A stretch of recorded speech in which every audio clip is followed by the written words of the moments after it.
கோவை ஜீவஜோதி கலைத்தொடர்பகம் பெருமையுடன் வழங்கும் மாதா தொலைக்காட்சியின் அரம்சை நிகழ்ச்சிக்கு உங்களை வரவேற்பதில் மற்றற்ற மகிழ்ச்சி கொள்கிறேன். நான் உங்களில் ஒருவன் கேமி ஏஜே.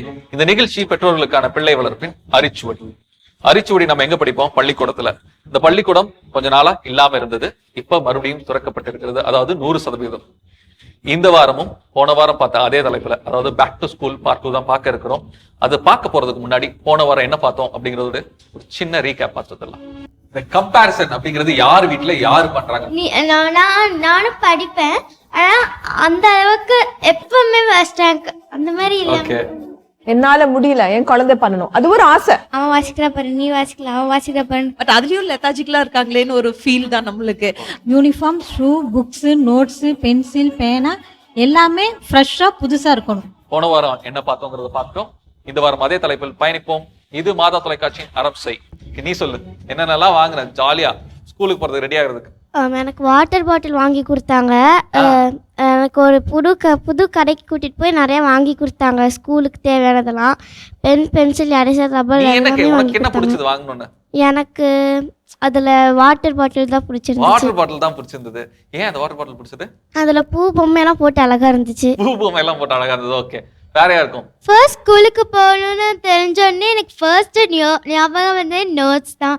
எனக்கு பொருள்லாம் வாங்கணும்னு கூட தோணல, ஃபர்ஸ்ட் நோட்ஸ் எழுதி முடிக்கணும்னு. நோட்ஸ் எழுதி முடிக்கணும். இது கொடுத்திருந்ததெல்லாம் நிறைய இருந்தது. ஆன்லைன் கிளாஸ்ல நிறைய வாய்ஸ் பிரேக் ஆகிறதுனால மேம் வந்து வாட்ஸ்அப்ல இப்போ குரூப் இருக்கும் எல்லா ஸ்டூடெண்ட்ஸும், அதில் அனுப்பிச்சுட்ருவாங்க. ஒவ்வொன்றா எழுதுவோம். உட்காந்து விடிய எழுதியிருக்கேன். ஒரு தடவை 2 மணி வரைக்கும் உட்காந்து கூட எழுதுனேன். விடிய 5ஆம் கிளாஸ்க்கு. அதெல்லாம் முடிச்சா போதும் சாமி, எதுவும் வாங்கி தரலனாலும் பரவாயில்ல, ஸ்கூலுக்கு போகும்போது எல்லாத்தையும் முடிச்சுட்டு போயிட்டா போதும், அவ்வளவுதான். ஓகே, நீ சொல்லு. முதல்ல எங்க அம்மாட்ட நான் கேட்கறது நோட்ஸ் எழுதிக்காங்க அப்படின்னு தான் கேட்பேன். அதேதான், நோட்ஸ் தான். நோட்ஸ் எழுதிட்டாங்கன்னு. ஓ, நீ உட்காந்து ரெண்டு என்ன நீ அவ்வளவு மாதிரி ஐடியாவை யோசிக்க வேணாமா? அம்மாட்ட கொடுத்து எழுதிட்டாங்க அப்படின்ட்டு போயிடலாம்ல. அப்புறம் எவ்வளவு ஐடியா. அப்புறம் அதுக்கப்புறம் நான் எங்க அண்ணாட்ட அவன் நிறைய நோட்ஸ்லாம் கொடுத்துருப்பாங்க. அண்ணாட்ட சொல்லி அண்ணா நோட்ஸா? அப்புறம் எனக்கு நோட்ஸ் பத்தலைன்னா அண்ணாட்டு வாங்கிப்பேன். உனக்கு எதுக்கு ஆல் பாஸ் பண்ணி விட்டுறாங்க, உனக்கு எதுக்கு நோட்டுன்னு கேட்பேன். அதுக்கு நான் போய் அம்மாட்டு கடையில் நோட்டு வாங்கி கேட்டப்போ பவுச் மட்டும் வாங்கிக்கிறேன். அதில் பிடிச்சது எனக்கு பவுச் தான் பிடிச்சிருந்தது. Okay, very good. ஸோ இந்த மாதிரி ஒன்று வாங்குனீங்க, நோட்ஸ் எழுதுனீங்க. அவங்க அவ்வளோ மாதிரி விவரமா நோட்ஸ் அம்மா அப்பாட்ட எழுத கொடுத்து வாங்கிட்டோம். சரி, வெரி குட். ஸோ இதெல்லாம் இப்போ உங்களை வீட்டிலேருந்து மிஸ் பண்ணுற அப்பா அம்மா என்ன மிஸ் பண்ணுறாங்கன்னு கேட்போம். குழந்தைங்க இங்கேருந்து வீட்டிலேருந்து கிளம்பி ஸ்கூலுக்கு போனதுக்கப்புறம் முதல்ல வந்து போயிட்டா சந்தோஷமும் இருக்கும், இன்னொரு பக்கம் போனதுக்கப்புறம் பயமும் இருக்கும். ஸ்கூலுக்கு அனுப்புறதுக்கான ஒரு சிலருக்கு பயமும் இருக்கு. இந்த கோவிட் சுச்சுவேஷன்ல குழந்தைங்களை பள்ளிக்கூடத்துக்கு அனுப்புறதுக்கு என்னென்ன பயங்கள் உங்களுக்கு இருக்கு? சரி, என்ன ப்ராப்ளம்னா இப்போ கோவிட் வந்து ஒரு சிலர் என்ன சொல்கிறாங்க, காற்று மூலிமா பரவுது, ஒரு சிலர் வந்து அவங்க சுவாசிக்கிற மூலிமா பரவுது அப்படிங்கிறாங்க. ஆனால் கோவிடு எதனால் பரவுதுன்னு யாருக்குமே தெரிய மாட்டேங்குது. ஒரு ஸ்கூலில் பார்த்தீங்கன்னா ஒரு 100 ஸ்டூடெண்ட்ஸ் இருக்காங்க, ஒரு 50 ஸ்டூடெண்ட்ஸ் இருக்காங்கன்னு வச்சுக்கோங்களேன் ஆவரேஜாக. அதில் எந்த குழந்தைக்கு வந்து கோவிட் வந்து அட்டாக் ஆகிருக்குன்னு நமக்கு தெரிய மாட்டேங்குது. அப்போ அதனால நம்ம குழந்தை போகும்போது திடீர்னு சப்போஸ் நம்ம குழந்தைக்கு அட்டாக் ஆயிடுச்சுன்னா என்ன பண்ணுறது? நம்ம எவ்வளோதான் நம்ம சேஃப்டியாக குழந்தைகளை அனுப்பிச்சாலும் நமக்கு வீட்டில் இருக்கும்போது ஒரு பயம் வந்துட்டே தான் இருக்கு. ஓகே, வீட்டில் இருக்க போகும்போது குழந்தைங்களுக்கு கோவிட் வந்துருமோன்ற ஒரு பயம் வருது. ஓகே, நியாயமான பயம் தான். வேற எனக்கு இன்னொரு பையன் இருக்கான். அவன் என்னன்னா வீட்டில் இருக்குவான், அவன் வாட்டுக்கு டாய்லெட் போய்க்குவான், தண்ணி குடிச்சுக்குவான். இப்போ ஸ்கூலுக்கு போயிட்டு மிஸ்ஸு இப்போதான் ஃபர்ஸ்ட்டாக ஸ்கூலுக்கு போகிறேன், நான் 2 இயர்ஸாக போகும் பயந்துக்கிறான், கேட்க மாட்டான். அவன் இப்போ 6 ஃபர்ஸ்ட் ஸ்டாண்டர்ட் படிக்கிறான். ஓ, அதாவது எல்கேஜி யூகேஜி எல்லாம் வந்து ஸ்கூலே பார்த்தது இல்ல, நேரா ஒண்ணாவதுக்கு இல்ல. ஆக்சுவலா எல்கேஜி ப்ரீகேஜி சேர்த்துருந்தனால ப்ரீகேஜி படிச்சனால கொஞ்சம் பழகிட்டான். எல்கேஜி யூகேஜி போகல. இப்போ ஃபர்ஸ்ட் ஸ்டாண்டர்ட் போட்டோன்னா போய் மிஸ்டர் டாய்லெட் கேட்க பயந்துக்கிறான், சாப்பிட்றதோ ஏதோ ரொம்ப பயந்துட்டு வீட்டில் இருக்கிற ஃப்ரீனஸ் போயிடுச்சு. ஸோ அவனை மட்டும் அனுப்புறதும் கொஞ்சம் இப்போ ரொம்ப ரிஸ்கா இருக்கு, பயமா இருக்கு. இந்த டாபிக் எடுத்தது காரணமே வந்து இந்த குழந்தைகளுக்காக தான்.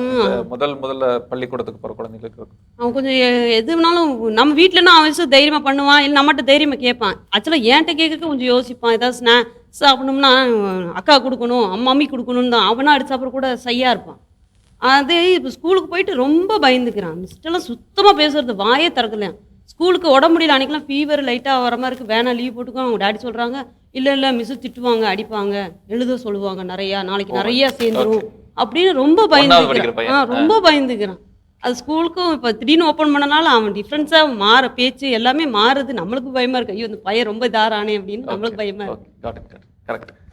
ஸோ வேற என்ன பொறுத்த வரைக்கும் ஸ்கூல் அனுப்புறதுல பயம் இல்லை, வீட்டில் வச்சிருக்கிறதுக்கு தான் பயமா இருக்கு. ஏன்னா நான் வந்து ஜாப் போயிடுவேன், எங்க சாரும் ஜாப் போயிடுவாங்க. எல்லாரும் போனாங்கன்னா அந்த குழந்தைய எங்க விடுறது அப்படின்ட்டு. பையன் வந்து 9th ஸ்டாண்டர்ட் போறான், அவனுக்கும் ஸ்கூல் வச்சிருவாங்க. அப்ப செப்பரேட்டா ஒரு பொண்ணை மட்டும் எங்க விட்டுட்டு போறது அப்படிங்கிறதுக்கு it's not a safety zone. Working. So school வந்து ஒரு சேஃப்டி ஜோனா இருக்கும். அதனால ஸ்கூல் எப்படா ஓப்பன் பண்ணுவாங்க. நாங்க 2 பேரும் சேம் ஸ்கூல்ல தான் போறோம், நானும் பையனும் ஒரே ஸ்கூல்ல தான் போறோம். அதனால பாப்பாவை மட்டும் தனியா விட்டுட்டு வரணுங்கிற ஒரு ஃபீல் இருக்கும், என்ன பண்ணிட்டு இருக்காளோ அப்படி சொல்லிட்டு.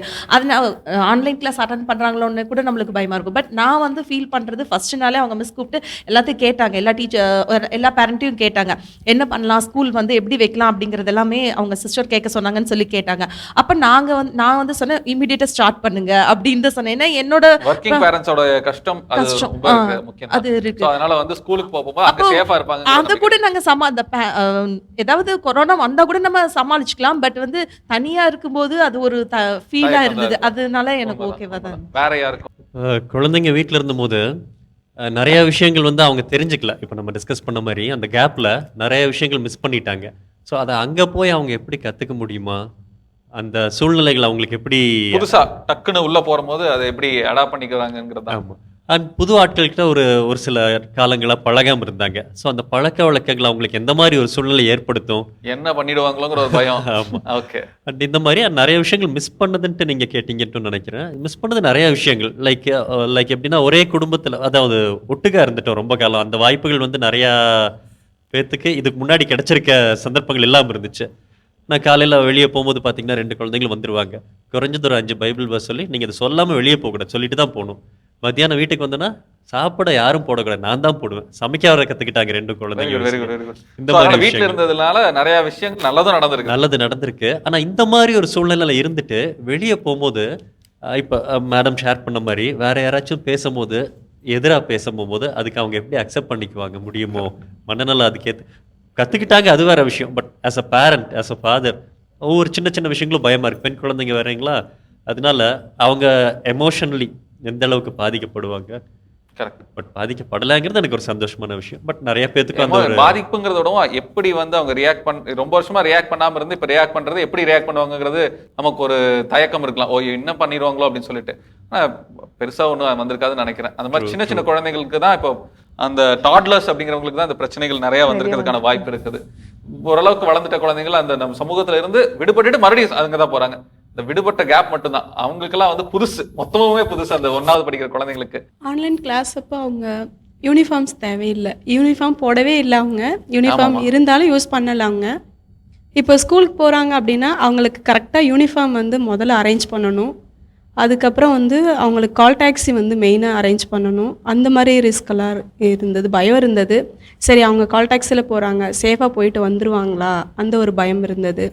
அதுக்கப்புறம் வந்து வெளியில மற்றவங்கள்ட்ட வந்து பேசுறதுக்கு வந்து கரெக்டாக பேசுவாங்களா, எல்லாரும் சொல்றது அது மாதிரி ஒரு பயம் இருந்தது. அதுக்கப்புறம் எல்லா திங்ஸும் வந்து புதுசாக நியூவாகவே எல்லாம் வாங்கி கொடுக்குற மாதிரி ஒரு சூழ்நிலை இருந்தது. பேகு, அதுக்கப்புறம் வாட்டர் பாட்டில், டிஃபன் பாக்ஸு எல்லாமே. அதுவும் அவங்க ஹாப்பியாக எடுத்துகிட்டு போயிட்டு இருந்தாங்க. இல்லை, வீட்டில் இருக்கும்போது என் பொண்ணுக்கு எல்லாமே நான் சொல்லி கொடுப்பேன்.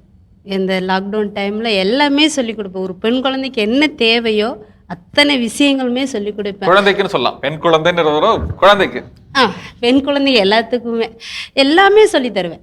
இந்த 3rd ஸ்டாண்டர்ட் தான் படிக்கிறான், ஆனால் எல்லாமே சொல்லி, ஏன்னா இப்போ காலகட்டங்கள் அப்படி தான் இருக்குது. அதனால் எல்லாமே நான் இப்போ பொண்ணுக்கு சொல்லியிருப்பேன்.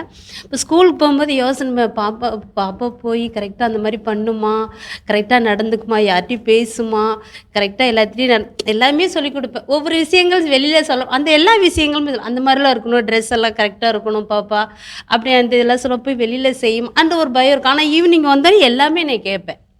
ஈவினிங் பாப்பா நீ பண்ணிய மிஸ் என்ன சொன்னாங்க, கூட இருக்க பசங்க என்ன சொல்லிச்சு, என்ன பேசுனேன், என்ன பாடம் நடத்துனாங்க, என்ன ஹோம்ஒர்க், என்ன எழுதுன, அது எல்லாமே நான் கேட்பேன். இதெல்லாம் நான் செஞ்சேம்மா அப்படின்னு. நல்லதுன்னு தான் நம்ம எப்பவுமே சொல்லிட்டு இருக்கிறது, நல்ல விஷயம் தான். அதெல்லாம் நான் வந்தோடனே கேட்பேன். பாப்பா நானே கேட்கலைனாலும் நீ எனக்கு சொல், நான் வேலை செஞ்சுட்டே உன்கிட்ட கேட்டுகிட்டே இருப்பேன். சொல்ல வந்தோடனே பேக் வச்சுட்டு அம்மா இது பண்ணாங்க, மிஸ் இது பண்ணாங்க, இந்த பாடம் நடத்துனாங்க, இதெல்லாம் படித்தேன், மிஸ் என்னை நியூஸ் வாசிக்க சொல்லி, நாளைக்கு ஏதோ ஒன்று கொடுத்தாங்கன்னா அதை வந்து முன்னாடி என்கிட்ட சொல்லி கொடுத்தோம். 2 தடவை உங்க பொண்ணு ஒரு நாளைக்கு ஸ்கூலுக்கு போகணும்.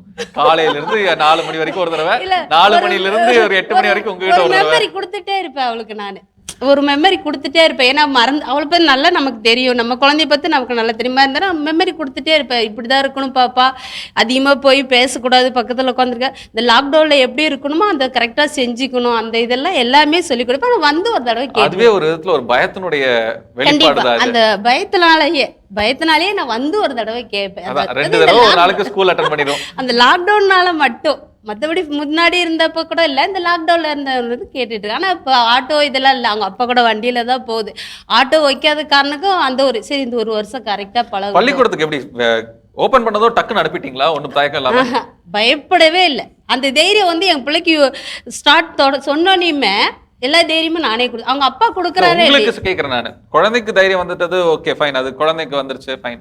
உங்களுக்கு அந்த தைரியம் எப்படி வந்தது? ஏன்னா நீங்க சொல்றீங்க இல்லையா, குழந்தை அங்க போயிட்டு வர்றதுல ரொம்ப கஷ்டம் இருக்குன்னு சொல்லிட்டு, சோ அந்த தைரியம் உங்களுக்கு எப்படி வந்தது? முதல்ல உங்களுக்கு இருந்ததா? ஐயோ அனுப்பலாமா வேண்டாமான்னு? இல்ல கண்டிப்பா அனுப்பணும்னு ஒரு தைரியம் இருந்தது எனக்கு. அந்த இது இருக்குது என்கிட்ட.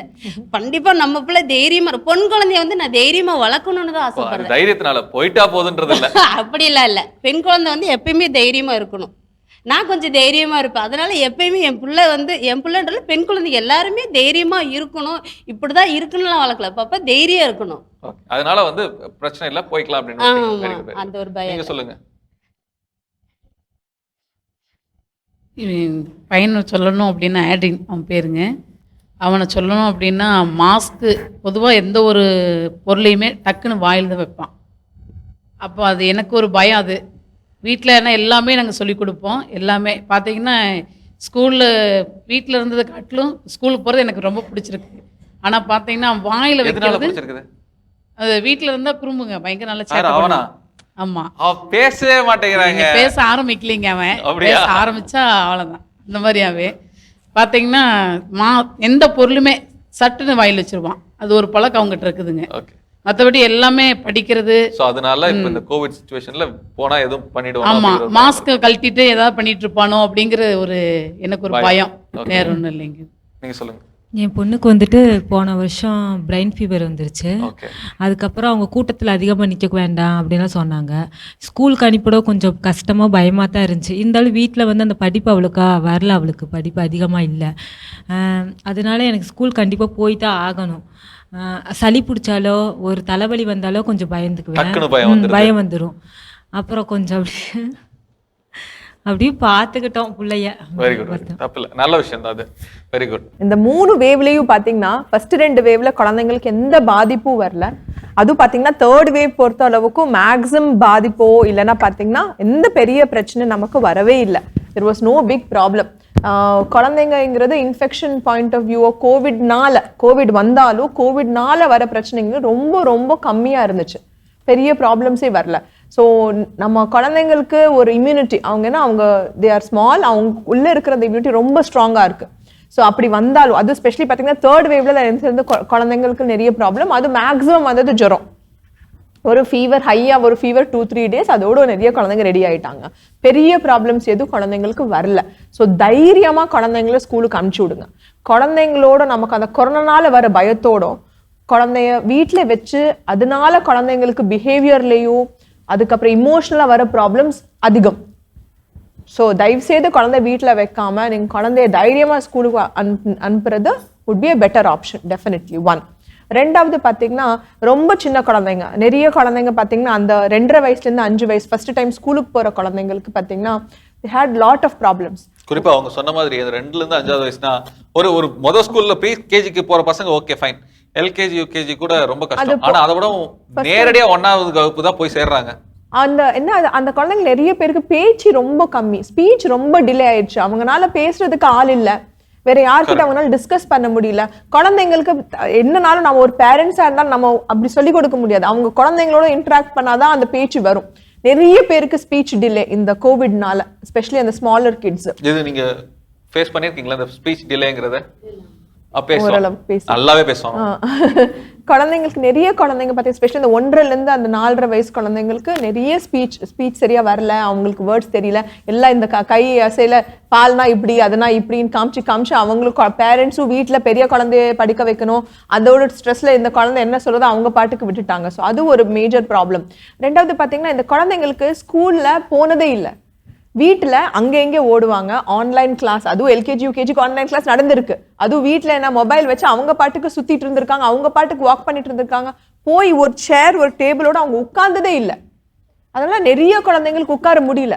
நிறைய டீச்சர்ஸ் வந்து ஏதோ ப்ராப்ளம்ங்க, குழந்தை ஹைப்பர் ஆக்டிவா இருக்குதுங்க, அங்கங்க ரொம்ப ஓடிட்டு இருக்குதுங்க, ஏதோ ப்ராப்ளம், நிறைய பேரண்ட்ஸ் குழந்தைங்களை கூட்டிட்டு வந்தாங்க. கரெக்ட். அதாவது ஒரு இடத்துல உட்கார்ந்ததே கிடையாது. நீங்க ஒரு 1/2 மணி நேரத்துக்கு முன்னாடியே நம்ம பெரிய பசங்களே கொஞ்சம் கஷ்டம் தான் உட்கார வைக்கிறது. அப்ப சின்ன சின்ன குழந்தைங்க எப்படி உட்காருவாங்க? they will not sit. டீச்சருக்கு மேனேஜ் பண்ண முடிய மாட்டேங்குது. ஏன்னா லாக்டவுனுக்கு முன்னாடி எல்லா குழந்தைங்க ஷூன்னு சொன்னா உட்காருவாங்க. இப்போ எந்த குழந்தையும் உட்கார மாட்டேங்குது. பாவம் டீச்சரும் பாவம், she is not able to handle.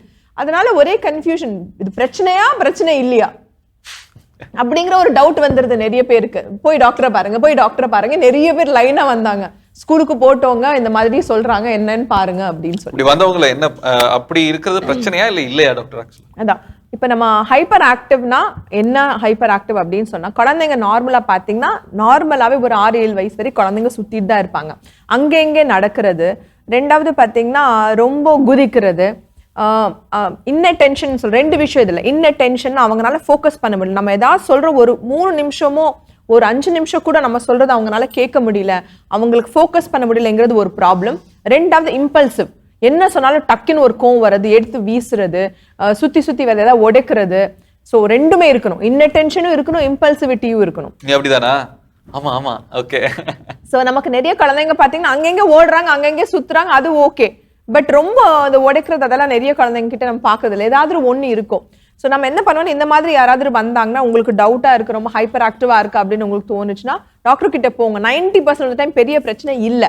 நாங்க பேரண்ட்ஸ் கிட்ட அதை எப்படி ஹேண்டில் பண்றதை நம்ம சொல்லி கொடுப்போம். ஹேண்டில் பண்ணி சொல்லி கொடுப்போம். நிறைய குழந்தைங்க அப்படியே தானாவே ரெடி ஆயிருதுங்க. நம்ம சொல்ல வரது என்னன்னா, பயப்படுறதுக்கான ஒரு பெரிய விஷயம் இல்ல. ஆனா நீங்க கண்டிப்பா உங்களுக்கு ஒரு டவுட்டோ டீச்சருக்கு ஒரு டவுட்டா இருந்தா போய் ஒரு வாட்டி நீங்க பாத்துக்கிறது பெட்டர். ஏன்னா நமக்கு அப்படி நிஜமா ப்ராப்ளமா இருந்தா அதுக்கு நம்ம ட்ரீட்மெண்ட் பண்ணணும். அப்படி இல்லைன்னா நம்ம ஒரு கொஞ்சம் ஐடியாஸ் கொடுத்து உங்களை அப்படியே ஹேண்டில் பண்ண சொல்லி கொடுத்துருவோம். ஓகே. ஸோ இது ஒரு பெரிய விஷயமெல்லாம் இருக்காது. Okay doctor. So next one is impulsivity and hyperactivity, the main problem in smaller children, especially in kindergarten children. புதுசா போகும்போது. ரெண்டாவது ஸ்பீச்சும் கண்டிப்பா ப்ராப்ளமா இருக்கு. டெஃபினட்டா நீங்க கண்டிப்பா இந்த குழந்தைங்களை ஸ்கூலுக்கு அனுப்பிச்சு விடுங்க. அவங்கள சின்ன வெரி ஸ்மால் சில்ட்ரனை விடுங்க, வரி பண்ணிக்க. ABCD வரல, இட்ஸ் ஓகே, 6 மாசம் விடுங்க, அவங்களுக்கு தானாவே வரும். கொஞ்சம் பெரிய குழந்தைங்களுக்கு என்ன பண்ணலாம்னா, அவங்களுக்கு கொஞ்சம் என்ன லேக் ஆச்சோ, அவங்களால என்ன படிக்க முடியலையோ கொஞ்சம் அதில் ஃபர்ஸ்ட்ல இருந்து ஸ்டார்ட் பண்ணுங்க. நீங்க மேல ஒரு சாப்டரை மட்டும் வச்சு அதுல இருந்து பிடிச்சிங்கன்னா அவங்களுக்கு கண்டிப்பா புரியாது. அதுக்கப்புறம் அடுத்த கிளாஸுக்கு போனா கஷ்டப்படுவாங்க. அதனால கொஞ்சம் எல்லாமே ஒரு வாட்டி ரஃபா ஒரு வாட்டி கோ த்ரூ பண்ணிக்கிங்க. குரூப்பா நீங்க பேரண்ட்ஸே ஒரு குரூப் ஃபார்ம் பண்ணி கொஞ்சம் அப்படியே ஒரு மாதிரி கோ த்ரூ பண்ணீங்கன்னா குழந்தைங்க கண்டிப்பா they will find it better from my point of view. So இப்போ அப்பா அம்மாவை உட்கார வச்சு குழந்தைகளும் அப்பா அம்மாவும் இந்த விஷயத்த பேசியாச்சு. அதாவது வீட்டில் வந்து எப்படி இருந்தீங்கிறதெல்லாம் பேசி முடிச்சாச்சு. இப்போ என்ன பண்ண போறோம்னா, அடுத்து ஸ்கூலுக்கு போறோம். ஸ்கூலுக்கு போனா யாரை பார்ப்போம்? ஸோ இப்போ அடுத்து யாரை பார்க்க போறோம்னா, டீச்சர்ஸை கூப்பிட போறோம். அப்படியே உங்க அப்பா அம்மாவெல்லாம் அனுப்பிட்டு டீச்சர்ஸை உட்கார வச்சு உங்களோட குறும்புத்தனங்கள் ஸ்கூல்ல எப்படி இருந்தது அப்படிங்கிறத பத்தி பார்க்க இருக்கிறோம். அதாவது அடுத்த வாரம் இதே நிகழ்ச்சி இதே தலைப்பில் தான் தொடர இருக்கிறது. குழந்தைகளோடு பேசுவதற்கு அடுத்த வாரம் டீச்சர்ஸ் வர போறாங்க. ஸோ அடுத்த வாரம் அரம்சை இதே தலைப்பில் தான் பயணிக்க இருக்கிறது. Back to school part 2, kids versus teachers. அடுத்த வாரம் சந்திக்கும் வரை உங்களிடமிருந்து விடைபெறுவது நான் உங்களில் ஒருவன் கேமி ஏஜே. இது மாதா தொலைக்காட்சியின் அரம்சை.